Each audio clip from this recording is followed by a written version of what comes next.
I'm here with Dave Hoyland, founder of 17 Gathering. Welcome, Dave. Thanks for talking to us.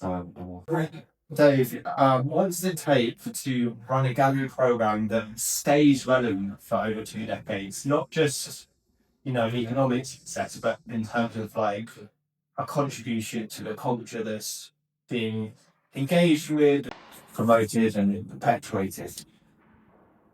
I guess it's about audience. The only person it needs to be relevant to is me. If you're not showing the work, you think it's amazing, you think it's important, then you can't really get a broad relevance. You can't preempt other people's tastes. So, for it's very difficult to talk about, particularly at the moment with really tough financial pressures.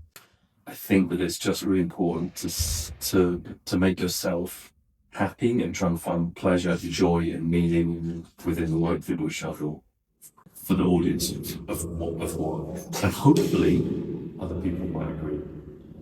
So when you first encountered your case work, what is it that told you about it that this was something you needed to try and take seriously and look at? Just that feeling is done. Yeah, you can't necessarily at the beginning. You can't necessarily articulate why you're excited about something. That feeling of like, oh, what am I on? And later on, I think it's possible to retrospectively layer meaning and insight onto that feeling. Yeah. If you don't have that feeling at the beginning, it's a trust your gut. Always trust your gut with people, with friendships, with relationships, with working the same mechanisms of play. I think I was really excited about the work despite not understanding it. There was a real sense of something important, central to the work that couldn't access. There was an elusive that was evading me. And I guess there's nothing worse than walking into a room and some work out or thinking, oh, yeah, get it. Yeah. So too easy for me, like, Because then you've completed your task. yeah. And you can move on. There was I don't want to say a void because it's the wrong word, but there was a sense of resistance at the core of what Jill was doing that made me lean in. Yeah, there is a kind of a surprising darkness in it. Even though it's like this beautifully rendered, it occupies a three-dimensional space and has quite elegant way. At the core of what she's looking at, there does feel there is something more. Absolutely. And I think that this show in particular, she's been able to articulate a kind of bleak interior world, because obviously these are hypothetical interior spaces that we're invited to look at. They're full of containers, vessels, repositories for either objects or information. This idea of storage and space. These rooms are clearly not real spaces and rooms that we're invited to imagine perhaps within ourselves. And then you start thinking about, well, are they storing memory? Are they storing components of your own trauma? Are they storing components of identity? And the work is open enough for you to have to bring the concerns that you find relevant, your understanding of yourself, your trauma, your memory, hopes and dreams, your family, whatever things are that you are concerned with in the makeup of your internal emotional landscape. And so particularly with this new model of work that's a little more industrial, less domestic, I think it's much more clearly about mental health, about a sense of self, which is reflected in the title with the text. I think the text is really, really helpful, just giving you a few gentle pushes into Jill's territory without overly explaining or ruining this intrude or this moment. Great. It's called Self-Fulfilment. The text opens with a quote about quantum physics, about shaking realities. Do you feel that that's also quite a good kind of metaphor for what galleries do, that there is a dualities and there is shadings of realities. Yeah. I mean, like there's the wave particle duality collapses. Like, is this work been shipped? Has it been paid for? You can't know if it's been paid for if it's been shipped. Is it sold out or is it available? Who knows? I mean, there's the illusion of scarcity. I mean, The illusion until it becomes reality. I mean, I think the self-fulfillment title is really interesting because it alludes to self-help, but it also there's one painting that is of a kind of Amazon warehouse fulfillment center. With all these packages proceeding along shelves or conveyor belts or some sort of support structure. And I think that normally the quote part of physics might seem trite, but Jill's genuinely thinking about this. These huge collective systems and these. Absolutely, yes. As you say, systems. With the system, she's looking at systems out of the objects moving through the world, talking about how it turns the systems, whether that's on like a cellular level or an emotional level. I think she finds useful parallels and analogies from storage data centers and Amazon warehouses to cellular reproduction and the double slits where all of these things she gently and elegantly reads these things together. It doesn't feel forced and generous to the viewer. It's definitely she's coming from a position where she's trying to understand herself and allows the viewer in. So Jill was introduced to 17 Promo about 2 years ago when we did a Gertrude 17 collaboration. I kind of had been working with Jill for a period longer, and had known you for a long period of time that you were Hoyland and felt that was a really good fit, and Jill was really this rising star, and I felt the right time for her to kind of move forward with things. What did you, because at the time we didn't really do any collaborations and platforms like Gertrude didn't really exist. What were your kind of concerns, assuming you had some about that sort of collaboration? I think it's always hard to give over agency to someone else. You've got to trust them. You've got to know them. You've got to trust their viewpoint and their voice.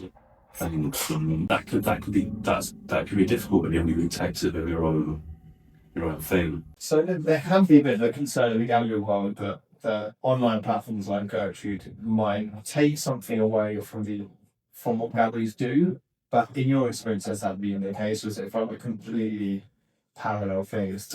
Well, that's a really interesting question. So when we opened the gallery in 2005, we were just one of about 15 or 20 galleries that opened in East London. In that year, we were just another average, space.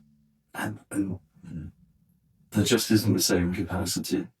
Obviously, due to how London's changed, the price of space per square foot, economy of Britain, we come with the art world. There used to be so much more capacity for young emerging artists. There was so much more opportunity. And it was now, I feel like we all collectively need to be inventive and positive. Otherwise, there aren't going to be the level of support that we need for a rich and fertile, the important wide base of the pyramid that is the art world. The visible top section, is not one of those fine that's forming its own sphere, and there's a gradual erosion of the bottom section of people and just running project spaces. I got to admit, the last couple of years that there has been a resurgence, and it's just not. It's a pathway. It's a lot thin over breath. I mean, I would love to. There are 5 townhouses in Haggerston, which is amazing, and they're all a year to 2 years old. it's wonderful. Like there's an actual sunset community now, and the programs are all fantastic. So that's really reassuring. But I think that there needs to be there's a broader blend, a spectrum of different ways of working and supporting us. So 2 years on, how has the work shifted? How has Jill shifted? How has your working relationship shifted? I mean, it takes time to get to know people, and that works both ways. And you can't build in trust immediately. You have to take time to get to know someone. All we've done is allow space for Jill to make the work that she wants to make, and perhaps not the work that she may feel she has made. In a way, you're separate. You're dealing with like the real world stresses and trying to be a bit of a cushion for the head. Well, keep that away from that as well. Do all that work so the answer doesn't have to do that. Yeah, you can just develop and explore. Well, hopefully make work in a way that feels the most, I don't want to say authentic, it's a bit of a cliche, but cheesy word, but like, just without any encumbrances. The works on self-fulfillment are full of objects, but no people, but yet they feel somehow populated. What do you feel Jill is asking the viewer or suggesting to the viewer? Well, it's a very deliberate position that she's taken, because every object that she's showing us is man-made. These are not organic moments. These are interior spaces with manufactured or fabricated objects in some way. So the total lack of people in them really puts the focus on you as a viewer. Makes you much more aware of yourself and your own role in completing that journey between object and viewer, where the meaning of the work, if you put it meaning, is generated. It's generated between the object and the viewer. So you're conscious of your own responsibility to do something for this work. It's up to you. And I think that's an extremely deliberate choice on her part. If someone comes to the gallery never having thought out of floor and feeling quite intimidated, what would you want them? What feeling would you want them to leave with, or what would you want them to impart with after coming through? Problematic in that regard, because when I speak to friends who everyone tries to be warm and welcoming, and somehow there's still this possibility for miscommunication. So I don't know. We try to be really friendly. Yeah. I think the kind of context after that, I feel like there's been 30 years of conditioning people to these being like such esteemed basis that unless you're able to kind of, I don't know, see beyond that, I think it can be innately intimidating when people first start stepping in. Yeah, I mean, my two old school made us go to every gallery that we liked and go and talk to the people. I bet they love that. No, exactly. Like, you better say that all these students. He sort of made us do this. A guy called Neil Collins. Hi Neil, lovely bum. He's really great, really very nice. Yeah. I went up to Victoria Miro and asked her to go on the mailing list and all this sort of stuff. And she was really nice, friendly. But at the same time, I would definitely. It seems like it's. From the outside, it seems like it's intimidating, but it's entirely permeable. Yeah. So Jill's work is looking like it's a really incredibly strong formative stage. What do you think is next for all of her? What do you see the kind of future unfurling for that? In terms of the practice, I feel like she's what this show has made a really big step, I think. She's been offered a couple of opportunities, solo shows in New York. So for galleries that might be watching this, what would you say to them about potential collaboration? Gertrude, avoid Gertrude. It's a massive scam. Don't do what I did. Don't make the mistakes that I made. I mean, obviously we've had we now work with two artists. You know, we represent two artists that have come through Gertrude, and so I'm really, really delighted. Could you tell me about one artwork? Could be any work that has like impacted you the most in life. Oh, crikey, that's a bit difficult.